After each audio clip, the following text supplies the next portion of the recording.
Hello everybody, this is our IELTS listening practice test series. This video has the question paper on the screen with test audio in the background. If you wish to download question paper or the answer sheet, please use the links in the description box below. Please like and subscribe for regular updates of our test series. All the best. Test 4.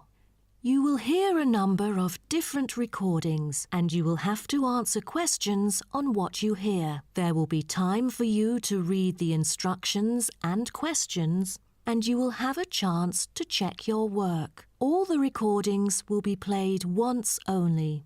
The test is in 4 sections. At the end of the test, you will be given 10 minutes to transfer your answers to an answer sheet. Now turn to Section 1. Section 1. You will hear a woman telephoning a car rental company to ask about car renting services. First, you have some time to look at questions 1 to 5.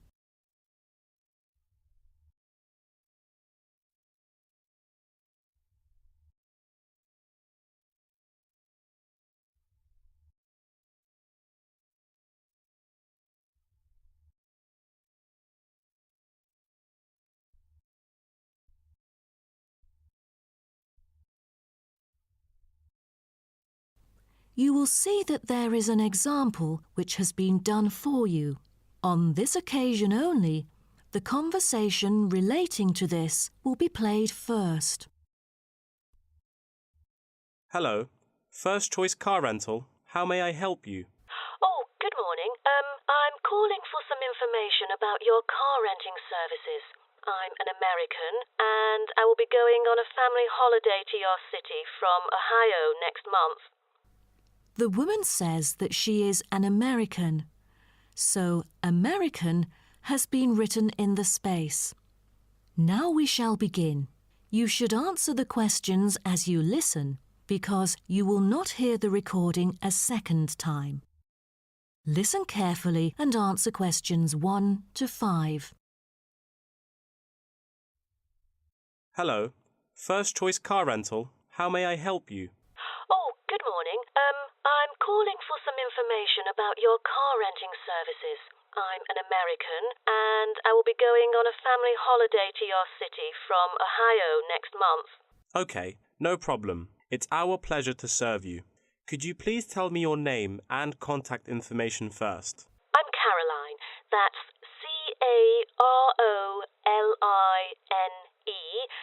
And my telephone number is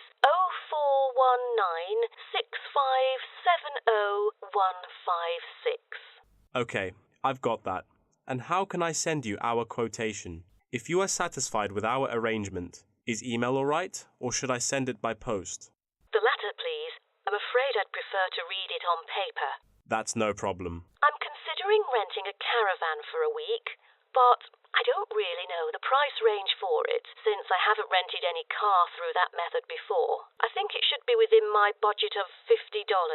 You know, we have various caravans at different renting prices, according to the class of vehicle, facilities inside, mileage, etc. I'd recommend the Explorer, taking your budget into consideration, which is of good value and will cost you $39 per day. Is that okay? Of course, that's fine for me. I know the Explorer. That could save me $11 each day. You know, a family holiday will be costly. That van is perfect. I'm glad that you like it. So, do you have any particular requirements about your room in the van? How many beds are there? 1 twin bed. But there are 3 of us. My mum, daughter, and me. So, can we add another bed? No problem. For the facilities, I think a kitchen is the most important. And, of course, the stove. Before you hear the rest of the conversation, you have some time to look at questions 6 to 10.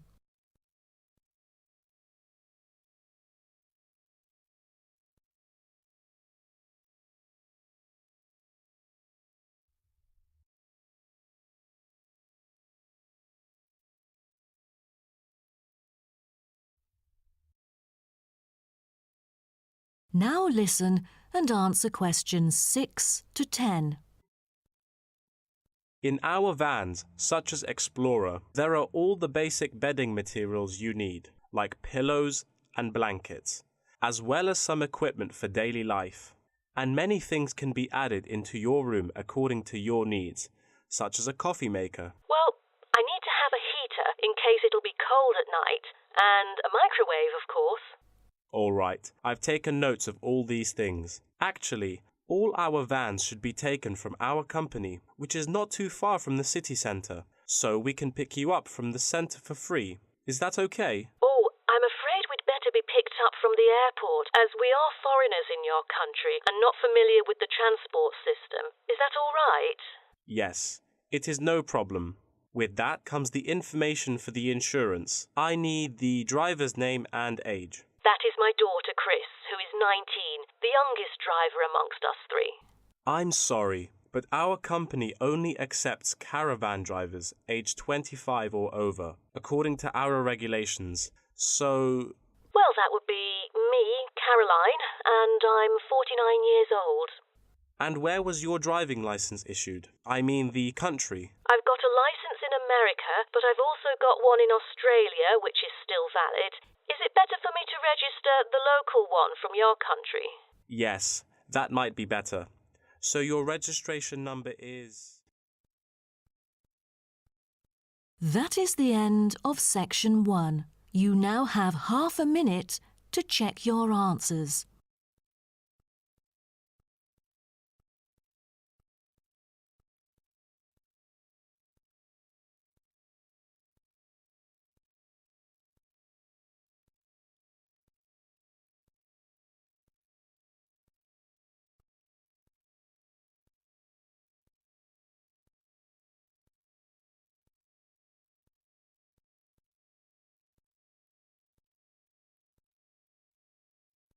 Now turn to Section 2. Section 2. You'll hear a talk between a host and a professor called Alison Downing about cocoa beans. First, you have some time to look at questions 11 to 16.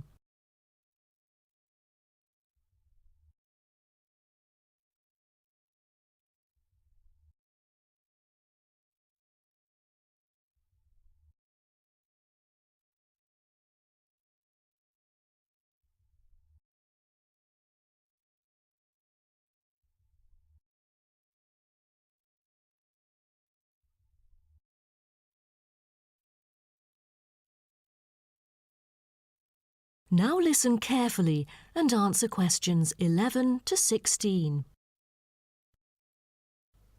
Hello and welcome to today's talk. Here with me is the famous botanist, Professor Alison Downing. So, Alison, tell us something about cocoa beans. Cocoa beans, also called cacao beans, are the primary constituent in making chocolate. Grown in tropical areas in South and Central America, West Africa and Asia, the cocoa tree is often raised on small family-owned farms. When the harvested pods are opened to expose the beans, the pulp and cocoa seeds are removed and the rind is discarded. The pulp and seeds are then piled in heaps, placed in bins or laid out on grates for several days. During this time, the seeds and pulp undergo a process called sweating, where the thick pulp liquefies as it ferments. The fermented pulp trickles away, leaving cocoa seeds behind to be collected. This is when the beans are harvested, and then the bags holding them are ready to be transported. But the most important step in processing the cocoa bean is cleaning it. Once the beans are unloaded from the railroad cars, the packages are opened and then weighed by machines. Then the pods are split and the seeds or beans are covered with a sweet white pulp or mucilage. On arrival at the factory, the cocoa beans are sorted and put in a hopper to be cleaned more rigorously. The wet beans are then transported to a facility so they can be fermented and dried. They are fermented for 4 to 7 days and must be mixed every 2 days. They are dried for 5 to 14 days, depending on the climate conditions. The fermented beans are dried by spreading them out over a large surface and constantly raking them. Then the beans are ready to be roasted. Now, roasting takes place at a high temperature, and then the beans are boiled in a heated chamber. During the roasting process, the beans will be expanded and cracked.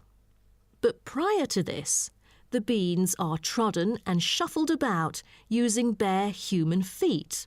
During this process, red clay mixed with water is sprinkled over the beans to obtain a finer colour, polish and protection against moulds during shipment to factories in the United States, the Netherlands, the United Kingdom and other countries. Now, back to what I was saying. After the beans are cracked, they need to be cooled. Then the roasted beans are sealed in pockets. Before you hear the rest of the talk, you have some time to look at questions 17 to 20.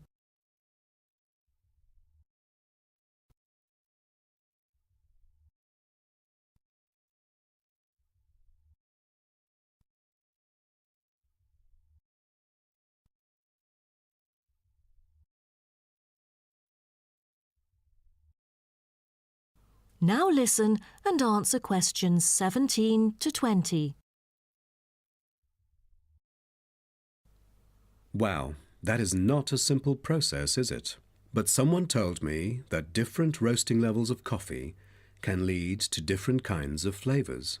Yes, roasting coffee transforms the chemical and physical properties of green coffee beans into roasted coffee products. The roasting process is what produces the characteristic flavour of coffee by causing the green coffee beans to change in taste.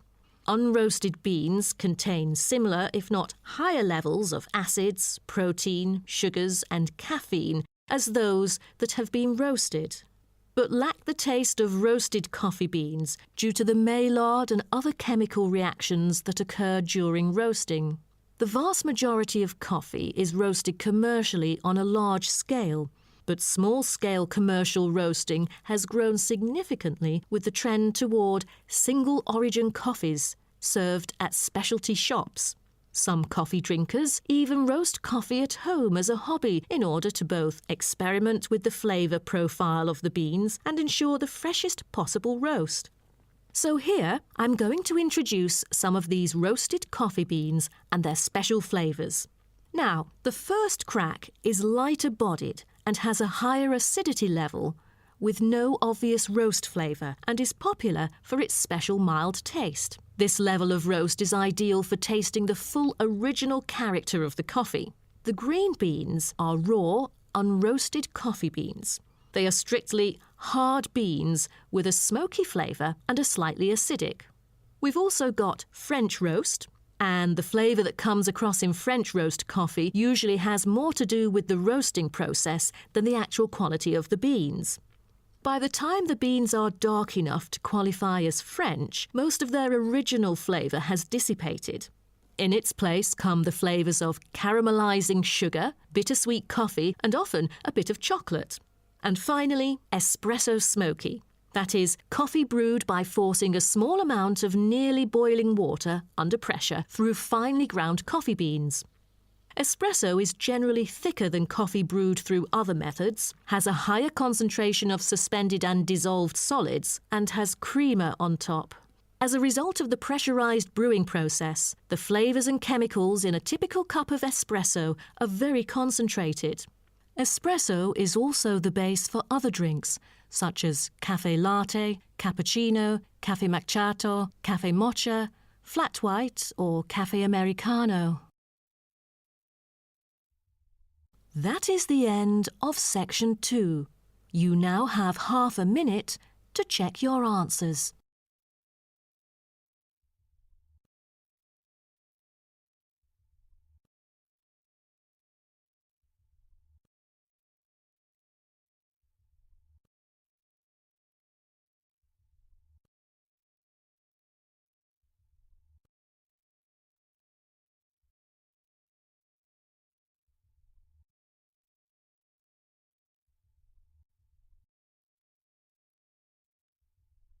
Now turn to Section 3.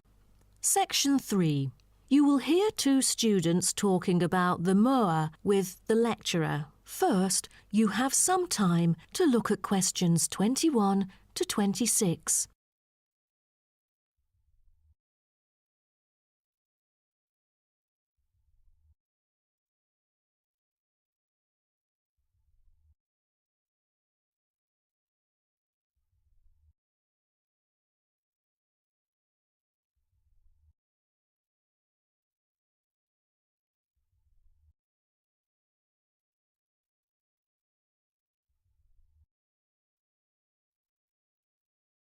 Now, listen carefully and answer questions 21 to 26.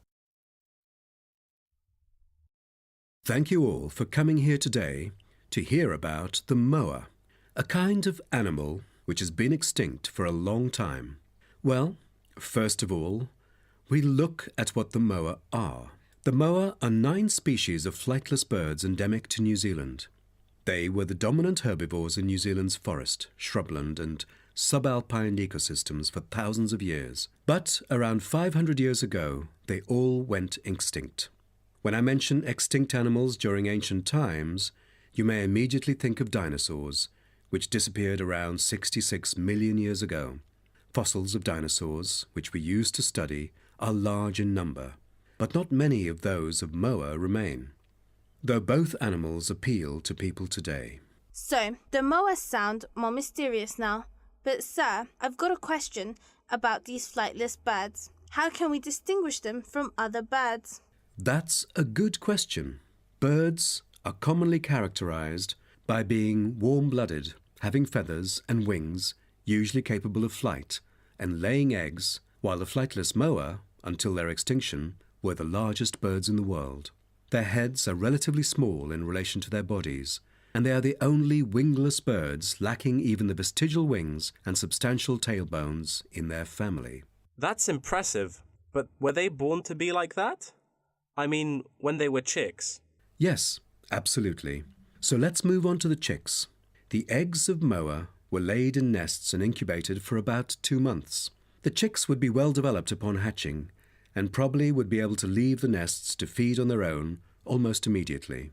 I've heard that the male moa are thought to have incubated the eggs. Is that true? I think there is a possibility for that. I've read somewhere that the sex-specific DNA recovered from the outer surfaces of eggshells suggested that these eggs were likely to have been hatched by the male, but we still need to consult more. But I have a question.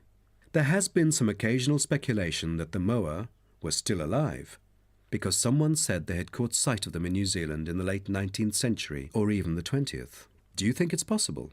I'm not amazed by that, since that kind of thing has been claimed several times. But I find it funny, because no reliable evidence of moa tracks has ever been found, and experts still contend that moa survival is extremely unlikely. So what was the reason for the moa's extinction? I wonder if it was global warming or some other factors related to their living environment. Well, before the arrival of human settlers in New Zealand, the moa's only predator was the massive Haas eagle. Then the Maori arrived sometime before CE 1300, and all moa genera were soon driven to extinction by hunting. What a horrible thing. Before you hear the rest of the talk, you have some time to look at questions 27 to 30.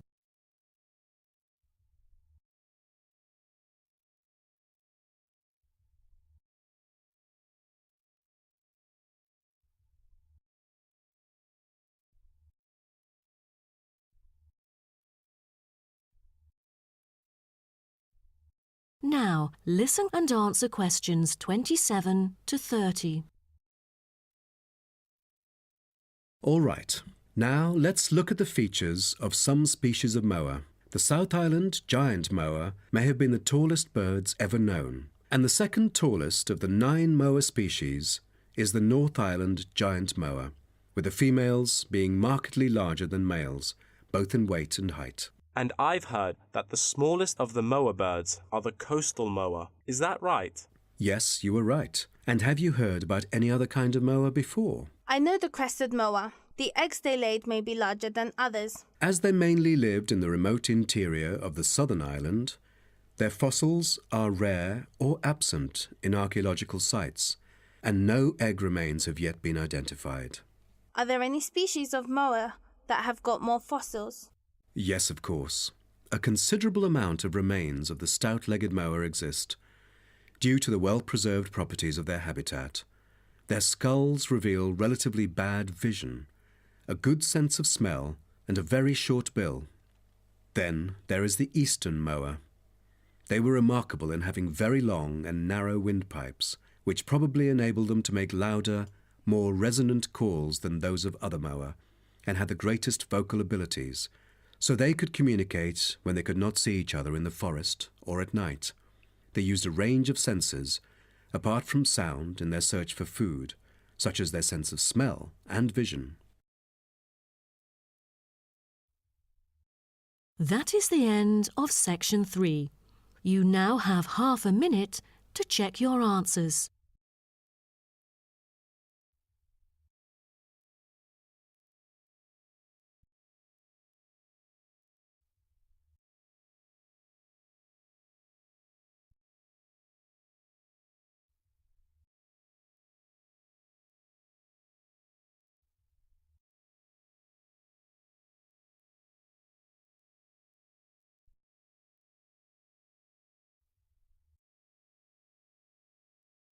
Now turn to section 4. Section 4.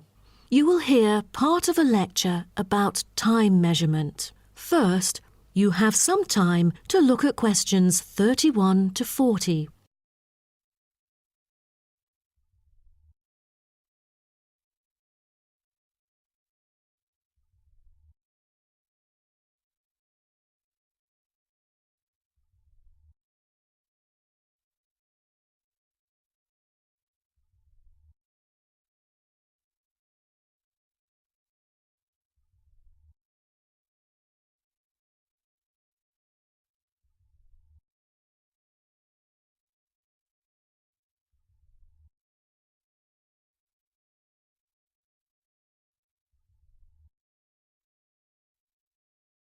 Now, listen carefully and answer questions 31 to 40. Good morning, everyone. Today, I'm going to talk about the research project I've been involved in on time measurement. Do you know how time is measured? Consider how we measure length and how, with time, we encounter a difficulty. Before we could grasp it, it would slip through our fingers. In fact, as we can see, we are forced to have the resource to measure something else, the movement of something in space or a set of movements in space. All the methods that have been employed so far really measure time by a motion in space. The measurement of time is no easy matter, a scientific unit only arrived at after much thought and reflection. As the most primitive form of measurement, the sun seems to be natural. Ever since man first noticed the regular movements of the sun and stars, we have wondered about the passage of time. Prehistoric people first recorded time according to the sun's position.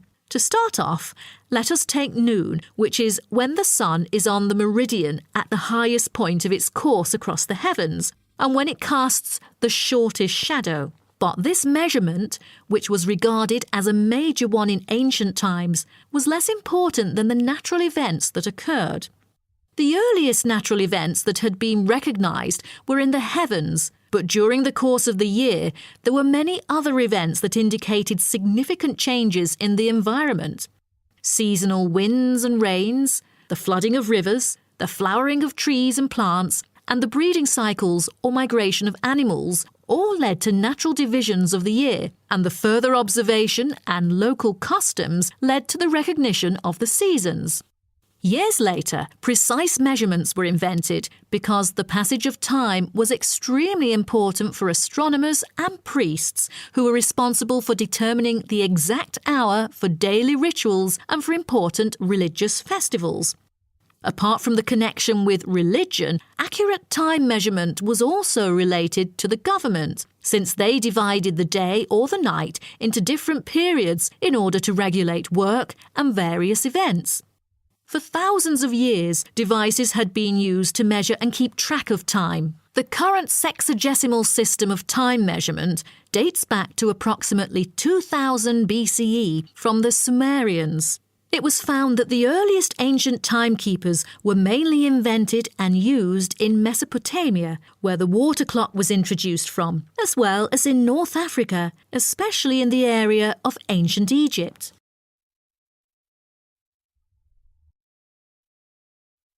So, now I'd like to introduce you to some of the most well-known ancient timekeepers, as well as the disadvantages of them, for which they were replaced by various new forms of clocks that were used afterwards.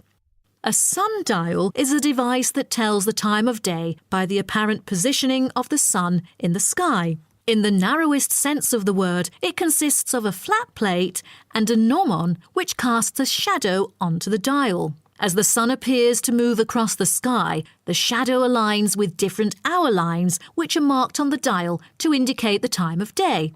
However, it was quickly noted that the length of the day varied at different times of the year.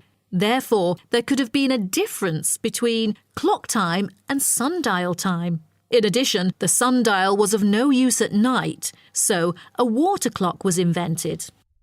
The water clock, or clepsydra, appeared to have been invented around 1500 BCE and was a device which relied on the steady flow of water from or into a container. Measurements could be marked on the container or on a receptacle for the water. It was reliable, but the water flow still depended on the variation of pressure and temperature from the top of water in the container. As the technology of glass blowing developed, from some time in the 14th century, it became possible to make sand glasses. Originally, they were used as a measurement for periods of time like lamps or candles. But as clocks became more accurate, they were calibrated to measure specific periods of time. The drawback, however, as you can imagine, was the limited length of time they could measure.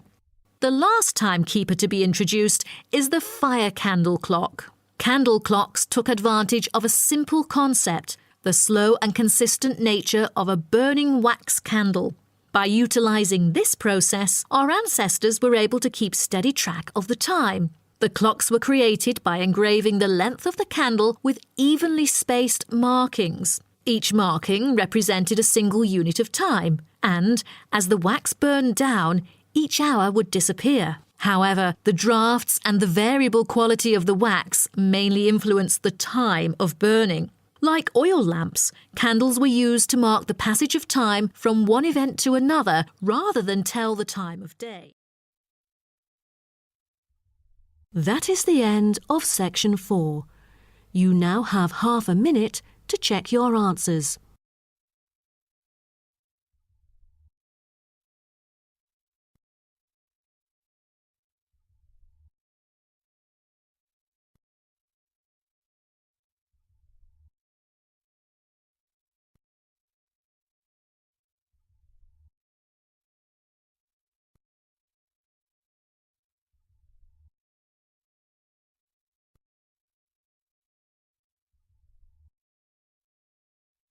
That is the end of the listening test.